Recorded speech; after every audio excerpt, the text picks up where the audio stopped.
నీకు అందని దానికోసం ఆశపడకు, నీకు నచ్చని దానికోసం కష్టపడకు, నీకోసం కష్టపడే వారిని మరచిపోకు, నిన్ను ఇష్టపడే వారిని మాత్రం ఎన్నటికీ వదులుకోకు. గెలుపుతో వచ్చే గర్వం భయంకరమైనది, ఓటమి నేర్పే గుణపాఠం విలువైనది.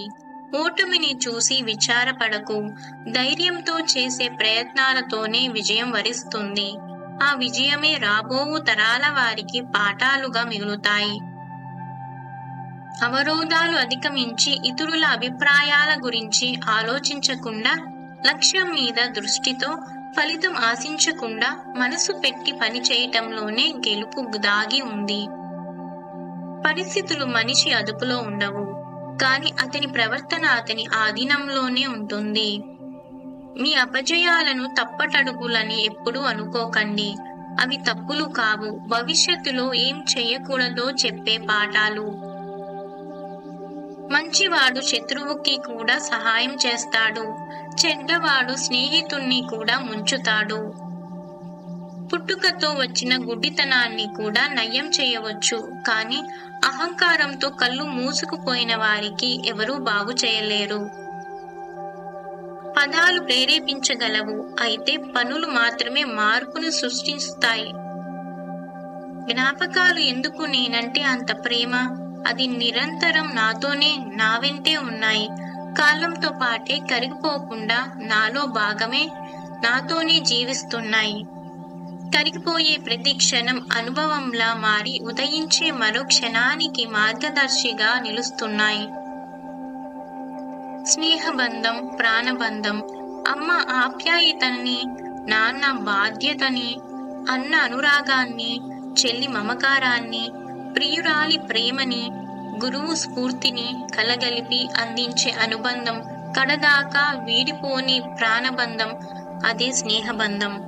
నువ్వు పెదవి విప్పి ఒక మాట చెప్పకపోయినా నీ మౌనాన్ని, దాని వెనుక ఉన్న బాధని అర్థం చేసుకునేవాడే నిజమైన స్నేహితుడు. ప్రేమను చూపించినంతగా బాధను చూపించలేం, బాధను దాచుకున్నంతగా ప్రేమను దాచుకోలేం. నీ అహాన్ని దూరం చేసుకోవాల్సిన అవసరం ఉంది, ఎందుకంటే ప్రతి ఒక్కరికి మీకంటే మెరుగైన ఆలోచన ఉండవచ్చు. అభిప్రాయాల్ని మార్చుకోలేని వ్యక్తి జీవితంలో తన తప్పులను సరిదిద్దుకోలేడు. మిమ్మల్ని తక్కువగా చేసి చూసుకోవద్దు, మీలో ఆనందభరితమైన ప్రపంచం దాగి ఉంది. మీరు సరైన స్థలంలో అడుగుపెట్టి తరువాత నిలబడండి. ముందు చూపు లోపించినప్పుడే ముప్పు సంభవిస్తుంది.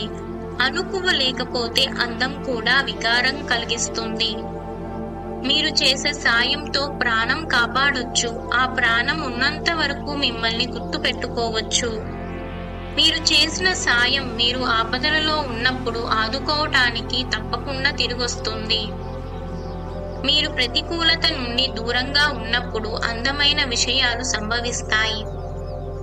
ఒకరిని బాధ పెట్టడం నీటిలోని రాయిని వేసినంత సులువు, కానీ వారిని తిరిగి మామూలు స్థితికి తీసుకురావటం నీటిలోంచి ఆ రాయిని వెతికి తీసుకొచ్చేంత కష్టం. అందుకే ఎవరిని బాధ పెట్టకుండా ఉందాం.